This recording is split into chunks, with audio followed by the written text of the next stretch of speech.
This is the bonus section podcast, episode number 54. How to do too much without failing. Are you the type of person that knows you are meant for something greater in this lifetime, and that somewhere inside of you, there's just this bigger version of yourself trying to break through? But in spite of all your self-development, you just can't seem to find the way up? Well, then, hey, you're definitely in the right place. I'm Danny Griffin, the founder of the bonus section and the host of this podcast, and a person just like you, trying to learn how to live the most fulfilling life possible. Now, to help you take immediate action if you want to get moving in a better direction, we take all the notes from each episode and we post them over at freethinkingtools.com. That's freethinkingtools.com. All right, let's get started. How to do too much without failing. I know. Crazy subject, right? But it's true. And the first point is, it's true that you can do too much without failing, because too much is a concept. So the first point here is, don't let people talk you down off of being very ambitious. Look, this has been the theme of my life. I have always wanted to do a lot. I don't know whether it's just hyper ADHD that some would accuse me of having, or it's just this drive that you're born with. You're just driven to do more. That's what you want to do. And I don't know whether that's animal instinct that goes into that thriving from surviving. I don't want to just survive. I'm ambitious. I want to achieve. I want to feel like my life mattered. I want to express my creative self. I want to do things to be of service. That's a lot going on in my head, right? And over the years, relative to me and the way that I want to live my life, there are a lot of people that say, oh, you're trying to do too much. You're always trying to do too much. I mean, a lot of people say that, and people very close to me say that. Slow down. You're doing too much. I've heard it forever. And so, no, I won't, he said as he stomped his Rumpelstiltskin feet in the fire, right? I won't. I want to be ambitious. I want to achieve all this stuff. But when you are ambitious, I'll tell you a little story about a dog named Buffy, my dog named Buffy. We lived in Boston, and we lived in this two-family house. My grandfather was upstairs until he finally moved out, and I moved upstairs. And when I was a little kid, we had downstairs 2 kids, 2 parents, and a dog named Buffy, a little miniature schnauzer. And Danny's job was to go out in the back porch and let the dog out, keep an eye on her, even though it was fenced, keep an eye on the dog, and make sure Buffy did her thing before she came back in. So Buffy would circle this little yard, and the circle would get smaller and smaller and smaller and smaller until Buffy was spinning head over tail, and then she'd pee all over herself, right? So, do you have the Buffy syndrome? I often ask myself. So I get it. You can get going in circles when you're very ambitious. So the idea is, how do you get out of that? Well, focus on your ambition. Don't just be ambitious. Focus on it. In other words, what's at the core of your ambition? Ask yourself more provocative questions. Achieve what? Grow what? Why? Why does that matter? A wise man said to me one time when I had a little coaching one-on-one with him, he said, what matters to you today won't. And it was almost like he was predicting my future, because I was so caught up in not really focusing on what my ambition was that I was stuck not doing me. And I think he knew that I was on the sense of a breakthrough where my focus was coming. And I was almost looking for permission. We're always looking for somebody else's permission instead of just simply giving it to ourselves to say, what is it that I want to do? And at that time, that was a business context. I wanted to do my own thing. And I have since the minute I walked out of the finance business. I wanted to do my own thing. I wanted to be creative. But there are a lot of ideas out there. And when you're an entrepreneur, focusing on that is tough. You have to ask yourself a lot of questions about, well, what type of business? Why that type of business? Does it fulfill a bigger ambition to be of service to as many people as I possibly can, which is really the footprint that matters the most? See how easily I can say it to you now? Because I'm focused, I'm older, I've taken the time to slow down. So if you're younger and you listen to this, focus on your ambition and decide what it really means. Decipher what it really means.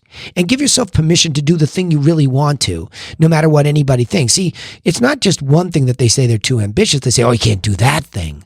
That's too big. There's so many lawyers. There's so many actors. There's so many hockey players. There's so many this. There's so many that. Blah, blah, blah, blah. Right?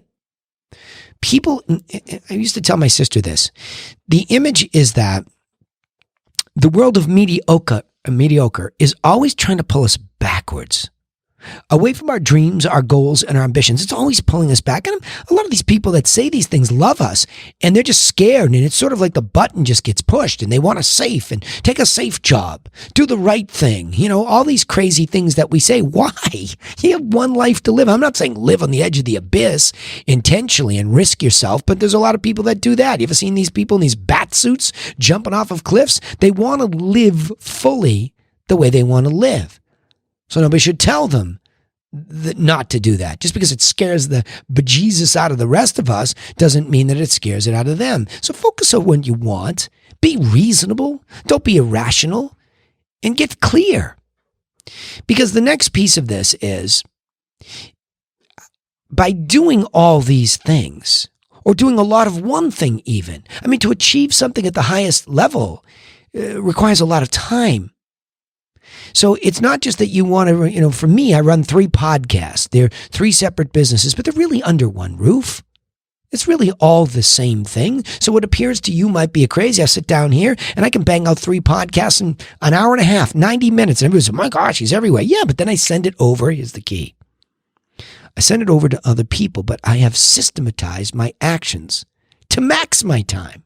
So you say, oh my gosh, I did 1 podcast. It took me the entire day. Well, I did 3 in an hour and a half. Why? Because it's a system. You can't see what I'm reading from here. Watch my eyes.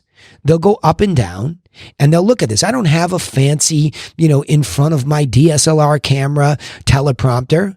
I have a laptop. I'll hold it up. You see it? There it is. And I have notes and I have a formula. When I read my intro, it's a formula. It's a system. When I hit these bullet points, these are Freeform points, but I'm going down. I have the Zoom recorder over here. I can see 7 minutes and 6 seconds. I know that I don't want to go too far north of 20 minutes. It's a system. So I'm systematizing my actions so I can max out the use of my time. In other words, the last point here, and I'll go off a little bit further. It's kind of a quick podcast here because it's a pretty simple subject. You want to grow your available time by then delegating to other competent people. So let's talk about this. Let's go back to this. I'm very ambitious. I want to be of service to others. That's my global macro goal in life. So I want to serve as many people as I can in my areas of competency. Well, I have a great competency in the business of real estate. I have an even better competency in teaching real estate agents about real estate. So I can affect a lot of people there. But then the spinoff from that is I'm also known as the head stuff guy, the guy that can give you the psycho-cybernetics, as Maxwell Maltz calls them, the mind steering systems that you need to be more productive. So that is all head stuff. And here we are, the bonus section podcast. Because now I can go beyond real estate agents and I can help anybody that's looking to do this. But all of a sudden you say, okay, but great. So you have a little basement studio. You're filming this in front of a green screen in whatever fancy color they put behind you. And there's box lights in front of you and you have a setup. I can do that too. But then what? How do you edit all this? Well, I don't. I systematized what I wanted. So this script will go out to somebody. It goes on to Skype. There's a team of 3 people there. Somebody's in Macedonia. Okay. Somebody's in the Philippines and somebody's in Pakistan. It's a whole team that it takes. And by the way, somebody's online as a writer. There are 4 people. Now, it sounds like a lot of money. It's not, because it's such a system that it doesn't take them that long to cut and paste certain things and use their specialty, because that's the point there. I'm growing time, not only through my system for me to max out my time, but to max out the time and the use, that other people who are specialists get to me with. So I grow my available time by delegating parts of this that I can't do myself and shouldn't do myself to other competent people. Kirill, who does my video, is uber competent in what he does.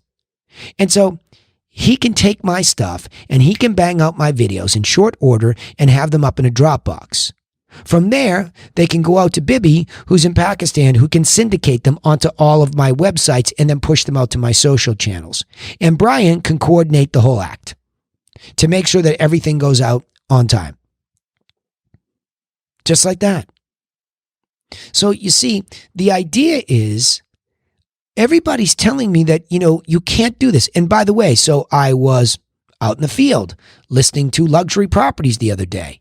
And I am the guy that has to go face to face with these people at the moment because they need to hear from me and how I use my system to sell their house so that I can maximize the use of their time. They don't want to have their houses on the market for months and months if they don't have to. And there's a system and there's a faster way to get what they want. See what I mean? You can apply this methodology to everything. So all of a sudden, you and your ambition, you are accomplishing way more. And it's like, not only are you accomplishing more, but you're accomplishing at a higher level because you're systematic. Watch me apply this to a couple things, right? So I have kids that are endeavoring to be, they're focused on their ambition. One's a hockey player. One's a super good student and also an athlete. And another one's a very, very good athlete at a high level. And the other two are in social media. One's still in school for it. One's in it. And so the idea of focusing really on what they do, it's all different areas, but it's the same dang thing. Well, how can I be at these 17 different auditions? Because you systematize it. How can I get more auditions? Because you audition it. And that's what Jenny, the actress, does. Okay. So she systematizes in a routine way how she makes these submissions, right, to these folks where she gets the auditions. She organizes her time around those. She still can carry on her job because she's told the people that she works for, I'm an actress and that's my priority. And so when I need to do those things, I will do those things. And when I prioritize those and not you, I will come back and do this. You see what I mean? It's just, it can be applied to multiple things. And again, you certainly have to own what's most important to you. And that's why I say you can do a lot of these things. You see, oftentimes, think about that, the focusing on your ambition, what's important to you. You have to be willing to lose something else if something's important. That's how ambition works, right? If you're a hockey player and that's your primary focus, you got to be all about that thing. And if you have to miss something else, a party, even a prom or something like that, then you have to miss that thing. That's what it's going to be. That's just the way it is.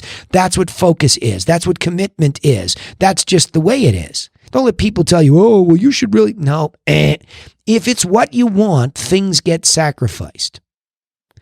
And then you come up with a system where you can begin to blend in the other things.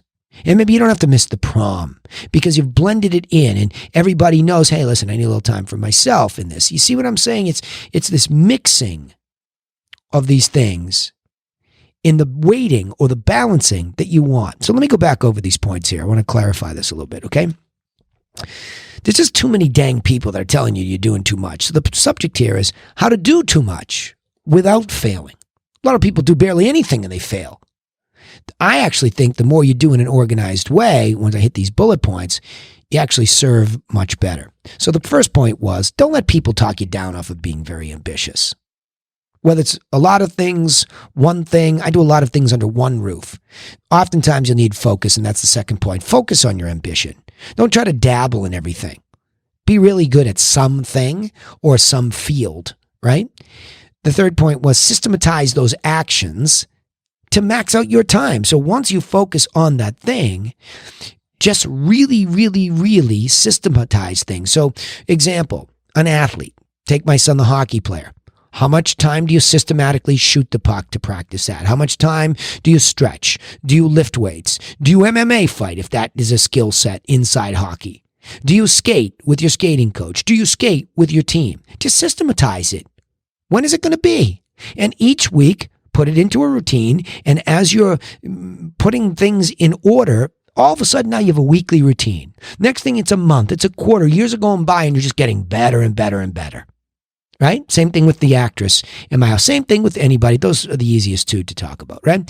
So systematizing those actions, you're actually getting more out of time than other people who are all over the place are getting. Oh, I spent the whole day doing. No, you did not. No, you did not. You didn't. Stop complaining that you're not maxing out time.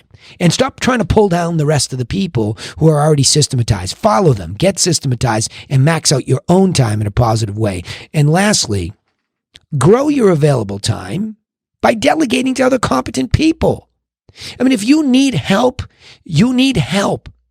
That's what it is. Delegate it or have them leverage time for you.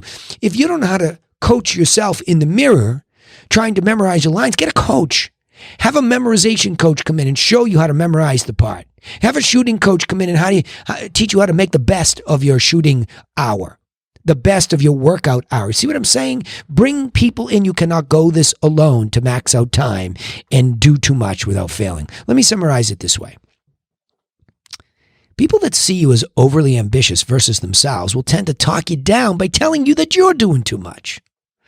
Instead of listening to them blindly and thwarting your own growth, focus on what must get done to reach your goals and systematize the use of your own time to do only what matters and is effective in getting you to that goal. Then grow more time. Yes, you can grow time. Think about that. Then grow more time by delegating the execution of what must get done to other qualified, specially skilled people who are looking for an opportunity to help you. That's what this is all about, coming together, combining this and growing time. That's how, my friends, you do too much without failing. All right, remember, you can take immediate action to get moving in a better direction because we take all the notes from each episode and we post them at freethinkingtools.com. Also, don't forget, you can subscribe to the podcast on iTunes, Spotify, or wherever you listen, or find us on any of our social media channels for the bonus section, and you won't miss out on these episodes when we upload. We also appreciate if you would join our mission of becoming people for others and share this content with other people just like you so they get some help that they might need. Remember this, though, I sign off the same way every time. Nobody is coming for you.